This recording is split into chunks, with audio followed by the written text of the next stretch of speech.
Hello, everybody. Today I have yet another lab for the CKAD exam, that's the Kubernetes exam. This one is difficulty level I'll put at 7 out of 10.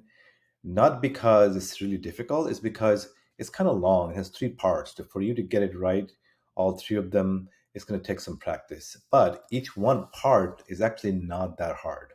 So if for you to pass the exam, you definitely need to know how to do each part accurately, pretty reliably. But if you fail to get it when they present it all in one question, I don't think you're going to fail the test just because you missed this question because you missed something or anything like that. It's definitely above average for the questions and definitely above what you must get to pass the exam. So here we are. This will take probably at least two videos, probably three. Let's see how it goes. The first part is to create a deployment using the variables above, basically a redis image, three replicas, and a label. Turns out, so if we look at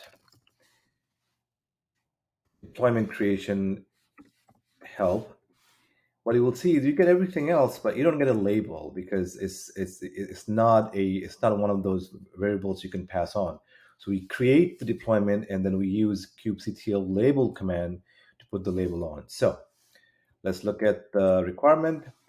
Name is going to be foo deploy. Actually, it should be foo deploy. Anyway, it doesn't matter. Three replicas and the label. All right, so let's look at something that creates deployment.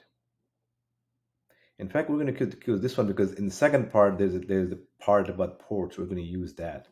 So this is the one we're going to format the command for ourselves. kubectl create deployment, and let's just say deploy-foo image equals, in our case, I think it said redis alpine.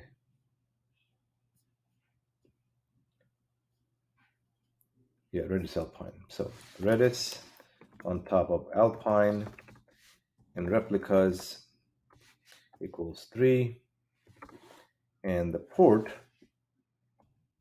equals, I believe, 6379.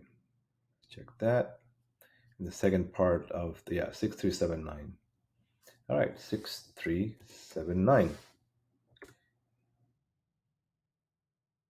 is created. Now, what we have to do now is give it a label.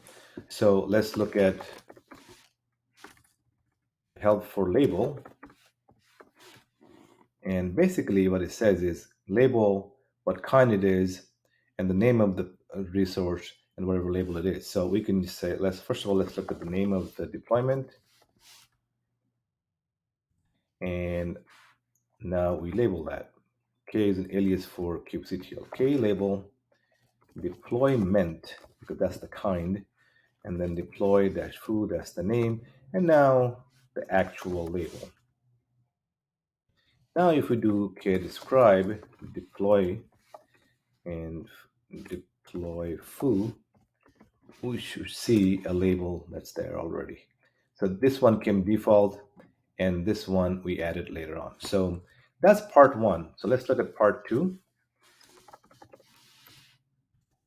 Part two is to expose that as a cluster IP service with name and port 6379. That's actually pretty easy to do because the cluster IP is actually default anyway for when you expose a deployment as a service. So we will do that in part two of this series. So if you would like this video, please like and subscribe. That helps me with the YouTube algorithm. And I will see you in part two of the same lab.